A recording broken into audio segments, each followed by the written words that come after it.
हरे कृष्णा। चौथा प्रॉब्लम है मृत्यु।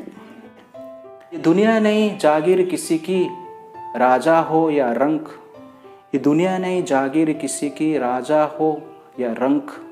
यहाँ तो सब है चौकीदार, कुछ तो चले गए कोई जाने को तैयार। तो संसार में कोई व्यक्ति मरना नहीं चाहता है, लेकिन सबको एक ना एक दिन मरना ही है। मृत्यु को कोई रोक नहीं सकता है, कोई चाहता नहीं है, और चाहते हुए भी उसको हम दूर नहीं कर सकते हैं, और ये सबके लिए कॉमन है। तो मृत्यु जनरली सबसे भयानक है, और इस प्रकार शास्त्र कहता है कि 45,000 बिच्छू एक साथ काटने से जितना कष्ट होता है, पेन होता है, उतना पेन मृत्यु के समय होता है। एक बार कुछ मित्र के साथ कुछ लोग एक नदी नाव में पार कर रहे थे। नदी के बीच में नाव प्रवेश किया। अचानक एक व्यक्ति पानी के अंदर जंप मार लिया। जंप मारने के बाद उसको पता चला कि उसको तैरना नहीं आता है, और इसलिए वो जंप मारा क्योंकि उसका 1 रुपया पानी में गिर गया। तो सब लोग ने कहा तुम्हारा हाथ दे दो, हाथ दे दो। तो वो हाथ नहीं दे रहा था। तो उनके पास उनका एक दोस्त था, वो कहा ये देने की भाषा समझता नहीं, आज तक 1 भी रुपया किसको दिया नहीं, इसलिए तो 1 रुपया के लिए पानी में जंप मारा। और जंप मारने के पश्चात उसको पता चल रहा है कि उसको तैरना नहीं आता है। वो देने की भाषा समझता नहीं है, वो लेने की भाषा समझता है। इसलिए आप बोलो कि हाथ ले लो। तो सब लोगों ने हाथ ले लो बोला, तो वो हाथ पकड़ लिया और उसको ऊपर उठा लिया। अब सोचिए 1 रुपया खर्चा होता है, गिर जाता है, तो कितना कष्ट होता है। मृत्यु का अर्थ है जितना भी पैसा हम कमाया सबको छोड़ना, जितना भी बैंक बैलेंस है, प्रॉपर्टी है, सबको छोड़ना, घर परिवार को छोड़ना, बीवी बच्चे को छोड़ना, और अंत में अपना मान सम्मान को भी छोड़ना, और उसके साथ साथ ये शरीर को भी छोड़ना। तो आप सोचिए कितना पेन रहेगा। इसलिए हमारा शास्त्र इस पेन को 45,000 बिच्छू के साथ कंपेयर करता है। तो इस प्रकार के कष्ट मृत्यु के समय होता है। इसलिए मृत्यु सबके लिए कष्टदायक है, और कोई मरना भी नहीं चाहते हैं, लेकिन मृत्यु निश्चित है। इसीलिए इस संसार में मृत्यु के साथ, हर कंफर्ट के साथ हम सुख से जी नहीं सकते हैं।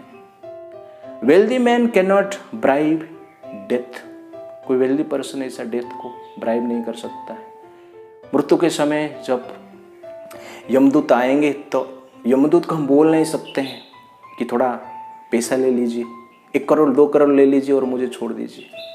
तो यमदूत इस प्रकार का ब्राइब लेते नहीं। Strong man cannot fight with death. आप कितना भी स्ट्रांग हो जाइए, लेकिन मृत्यु के साथ हम फाइट नहीं कर सकते, डिफीट नहीं कर सकते। Beautiful women cannot allure death. सौंदर्यवान स्त्री डेथ को, मृत्यु को रोक नहीं सकते हैं। कोई स्त्री का मृत्यु हो रही है और यमदूत आएंगे, तो स्त्री बोल नहीं सकते आई लव यू, मुझे छोड़ दीजिए। तो यमदूत बोलेंगे आई लव यू टू, इसलिए आपको लेने के लिए हम आए। Powerful man cannot control death. अब कितना भी पावरफुल हो जाइए, प्राइम मिनिस्टर हो जाइए, प्रेसिडेंट हो जाइए, but you can't stop death. Philosophers can't argue with death. अब कितने भी प्रवचक हो जाइए, फिलोसोफर हो जाइए, लेकिन यमदूत के साथ हम डिस्कशन नहीं कर सकते। Scientist can't stop death. Scientist लोग बोल नहीं सकते हैं हम रिसर्च कर रहे हैं। यमदूत कहेंगे हाँ आपको हम सर्च कर चुके हैं, अभी रिसर्च के लिए लेके जाने वाले हैं। इसलिए you can't stop death. Therefore, the purpose of human life is to stop death. जब तक ये 4 प्रॉब्लम है मनुष्य समाज में, जगत में, जन्म मृत्यु जरा व्याधि, हम लोग इस संसार में कोई भी प्रगति से, साइंटिफिक डेवलपमेंट से, टेक्नोलॉजी से, कंफर्ट से, गैजेट से सुख प्राप्त नहीं कर सकते हैं। अंत में हमें दुख का प्राप्त ही होगा, और ये जन्म मृत्यु का चक्र से हम बचते नहीं हैं, तो नित्य निरंतर अनेक योनि में इस चक्र में हम घूमते रहेंगे। इसीलिए भगवान गीता में कहते हैं जन्म मृत्यु जरा व्याधि दुख दोषानुदर्शनाम। मनुष्य जीवन में इस 4 प्रकार के प्रॉब्लम सॉल्व करने के लिए हमें जीना चाहिए।